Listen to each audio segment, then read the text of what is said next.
Hello, welcome to Dungeon Dwarves Podcast. I'm your host Justin.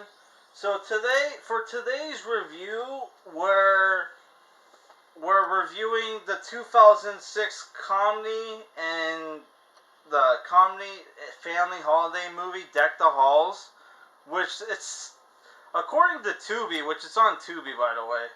It's a kids and family movie. I don't know if this movie's like appropriate for kids because there's a lot of girls dress inappropriately for their age, which they look like they're 18 and up, but like the movie, they're supposed to be like 15, 16, and they're wearing like very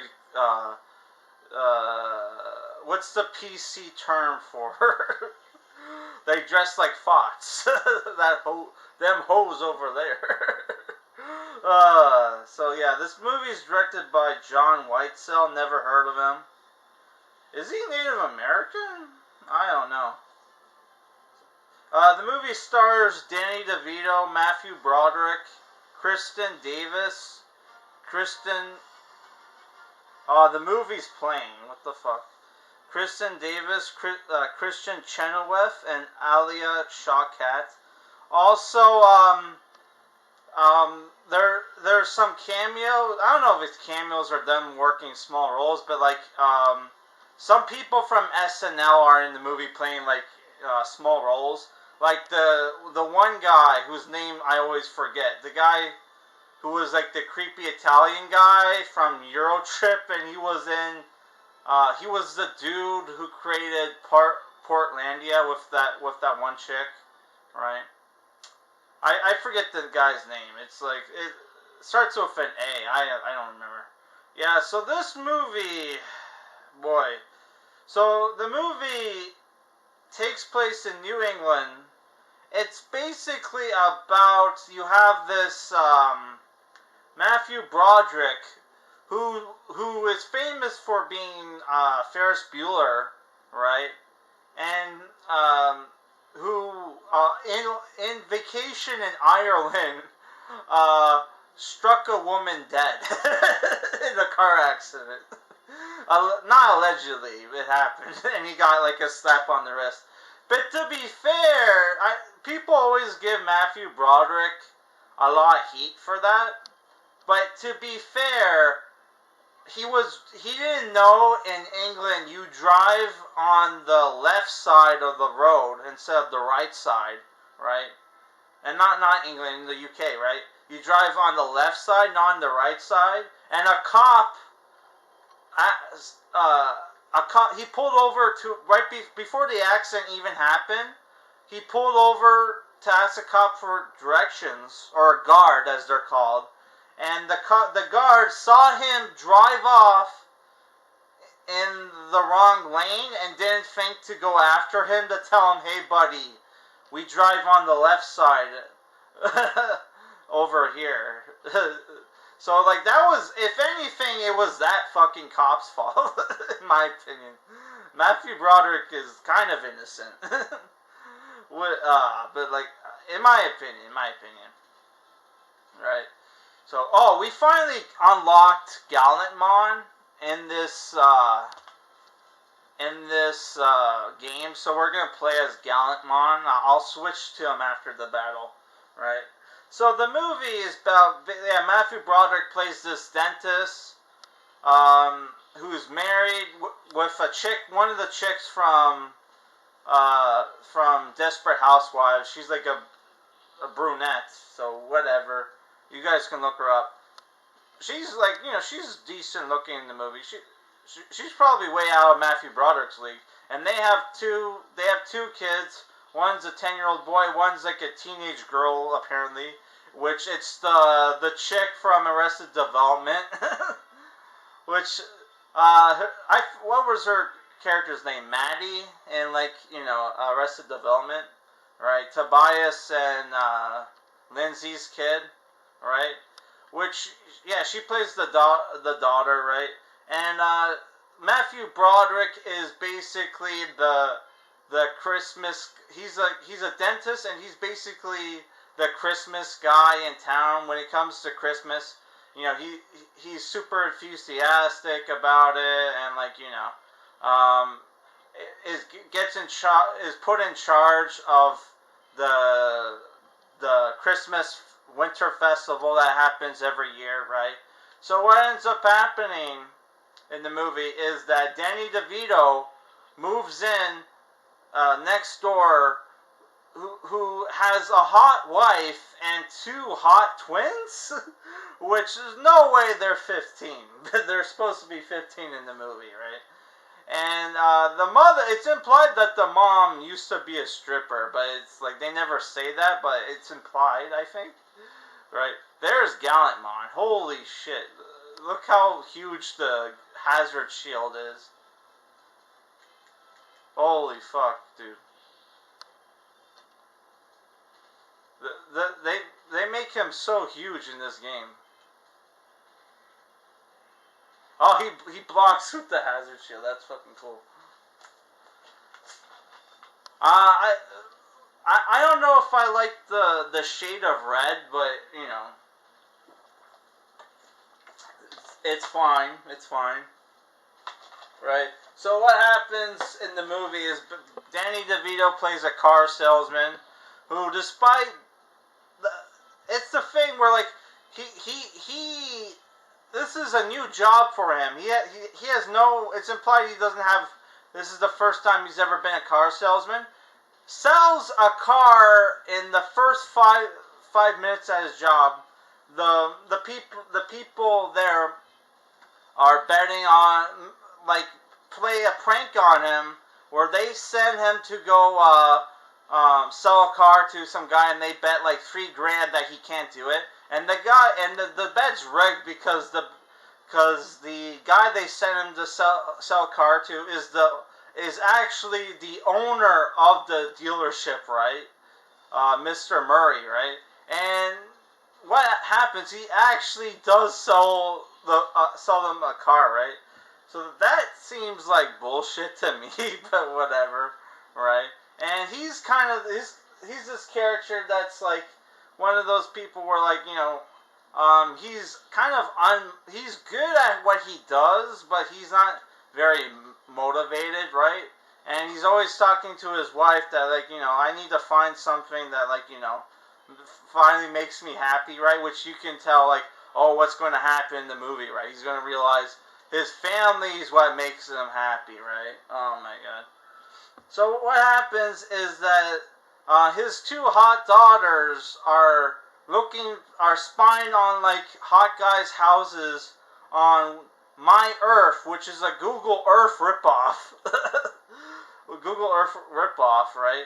And where there are satellites all over the planet that can look down on, like, people's houses and shit. And their house is not visible, right? So he decides to he makes it his goal that for this Christmas season he's going to light up their house and try to make their house visible from space, right? Because their house doesn't show up on My Earth.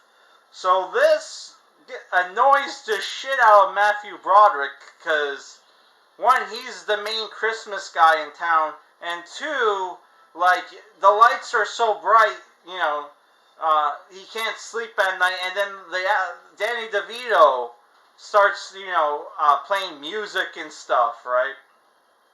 Almost trolling Matthew Broderick, right? And the movie is basically, they set up this rivalry between these 2 middle-aged men, and what ends up happening is in their rivalry, they end up, like, you know, screwing things up with their families, and both characters have to like come together to join forces so they can get their wives and families back, right? And at the end of the movie, you can pretty much figure out, okay, what happens, right? So there's a reason why, like, for Christmas month, I don't review a lot of these family Christmas movies.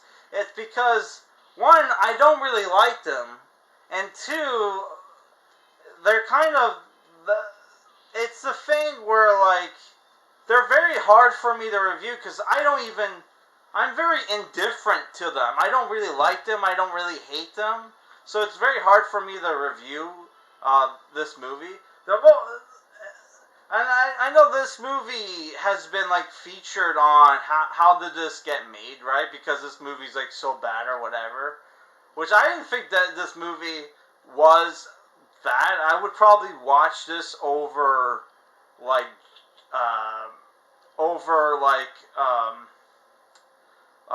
Jingle All the Way, because I thought, this movie had funnier moments in it. And I like some of the awkward humor in the movie, right? Like, in the beginning of the movie, Matthew Broderick gets told by the mayor that he can keep a secret, right? And, like, the mayor proves he can keep a secret by telling Matthew Broderick that the sheriff is a cross-dresser. And you're like, what the fuck? And Matthew Broderick's like, okay, what the fuck? And, like, he gets to see, there's a scene where he goes to complain against Danny DeVito to the sheriff, right, to file a complaint. The sheriff, like, obviously has a fucking bra on under his uniform because he's readjusting it. And the sheriff. And the sheriff, you would think they would have gone, like, a famous person to, like, you know, play the sheriff. Which the movie is obviously shot in Canada, by the way, because of all, I could tell the movie was shot in Canada because of all the Canadian actors they had playing the small parts, right? And the Canadian actor they got to play the sheriff, which you think they would have gotten a famous guy for that role to make the bit, like, funnier. But it's like, they got Gary Chalk, the fucking voice of Optimus Primal from Beast Wars, to play the cross-dressing sheriff, right? Who, like, you know, he goes to, like, he makes the excuse that, like, oh, I'm not wearing a bra, I'm wearing, I'm wearing, like, what the fuck was it, a brace. He dislocated his shoulder, right? But he goes to bend over to pick up, like, some paperwork, right, for, like, Matthew Broderick to file out, and you can clearly see that the guy's wearing pink panties. He bends over, and you can see his ass cracked in, like, pink panties, right? And, like, later on in the movie, Matthew Broderick accidentally blows up his living room with fireworks, right? He bought off a guy, and, like, the sheriff shows up and, like, you know, tells him, you know, you're really becoming a knot in my panties. And it's like, what the fuck? So it's like, what the fuck? They got Gary Chalk to play, like, the whatever, right? So, like, yeah, this movie gets a lot of flack for that character, but I don't know. I thought it was like the closest thing to edgy humor in the movie, right? Yeah.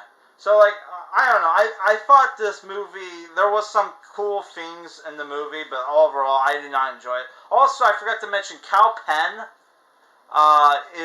plays, like, a developer from My Earth who does, like, a British accent, and Cal Penn is, like, Kumar from Harold Kumar, for people who don't know, which we were going to review the third Harold and Kumar movie.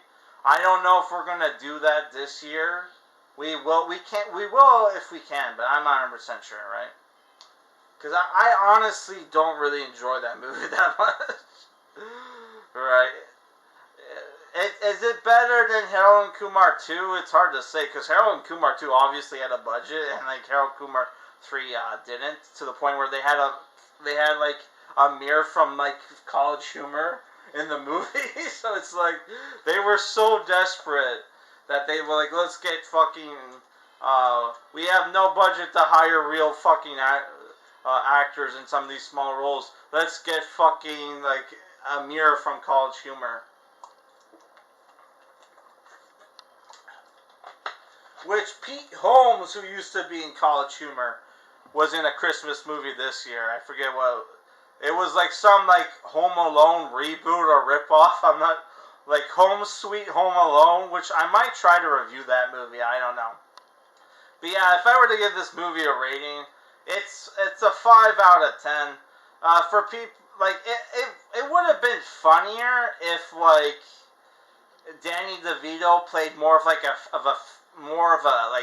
Frank character from like from like Always Sunny in Philadelphia, which he was kind of a scumbag, but he was like a scumbag in like, I'm not trying to be a scumbag. I'm being a scumbag of consequences. I'm not actually trying to hurt anybody. Which, like, the most scumbaggy thing he does is, like, he runs out of money, loses his job at the dealership because he's barely there, and he sells his wife's family heirloom to, like, get more Christmas lights. Which, I will admit, they do this thing, which I was trying to figure out how the fuck they did this, right? Where the house in the movie, like Danny DeVito's character, which is, his name's Buddy Hall in the movie, totally fake sounding name, by the way, does this Christmas light show with the lights on his house, where it's like syncs up to music that he plays, and even he's able to play video clips using the lights on his house, right? And I'm like, what the fuck? How did they do that? Did they do that with CGI or something? And like, for some of the shots, it looked like the house was a miniature. So I'm like, okay, at least that's what it looked like. But yeah, I don't know, man. That light show with the house, with the Christmas lights, I thought that was actually pretty cool. Alright, but other than that, the movie's just, like, it's just a decent film. Not good, not bad, just a 5 out of 10, right? So my next review, I was going to review this Christmas fantasy film that I found on Tubi called Legend of the Christmas Witch. But I also found the Harry Potter movies on Odyssey, which I was trying to watch the Harry Potter movies like in November, right? But I couldn't find them, right? So I'm gonna let you guys decide, hey, because there is a Christmas scene in like Harry Potter, and Harry Potter's like a magical movie, and like Christmas is supposed to be magical. So I'll let you guys decide. Do you guys want to watch this like Christmas Legend of the Christmas Witch, or do you guys want a review of Harry Potter and the Sorcerer's Stone or Philosopher's Stone?